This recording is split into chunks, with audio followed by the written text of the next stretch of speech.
大家行街嘅時候，有冇試過見到一架法拉利或者林寶堅尼駛過之後，你會忍唔住望多兩眼？喺嗰一刻，你個腦係諗緊啲乜嘢？你係咪覺得哇，開車嗰個一定係好成功、好有錢、好令人羨慕？如果你係咁諗，咁你就已經跌落咗一個理財心理學入邊最經典嘅陷阱。今日我想同大家分享《致富心態》呢本書入邊3個最反直覺嘅真相。聽完之後，你可能會覺得你追求咗半世嘅財富，其實係同真正嘅財富係兩件事嚟嘅。作者提出咗一個好有趣嘅概念，叫做車內的人嘅悖論。好多人努力咁賺錢，第一時間就係去買名錶、買跑車同埋名牌手袋。咁究竟點解呢？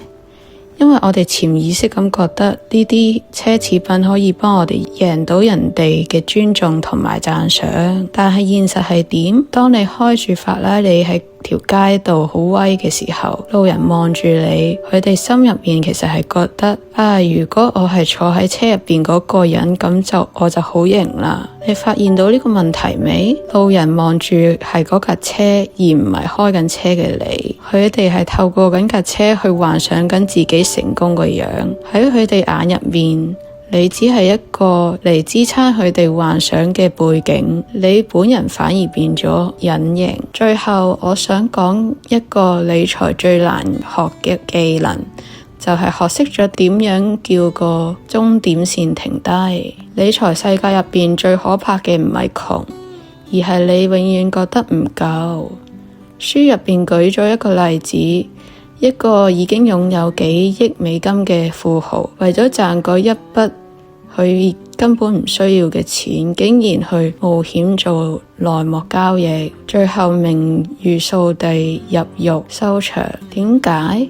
因為佢冇咗夠啦呢個概念。當你嘅野心增長得快過你嘅收入，你就永遠唔覺得自己快樂。如果你每日都同人比，終點線就會不停咁後移，最後你只係喺一個無止境嘅賽跑入面攰死。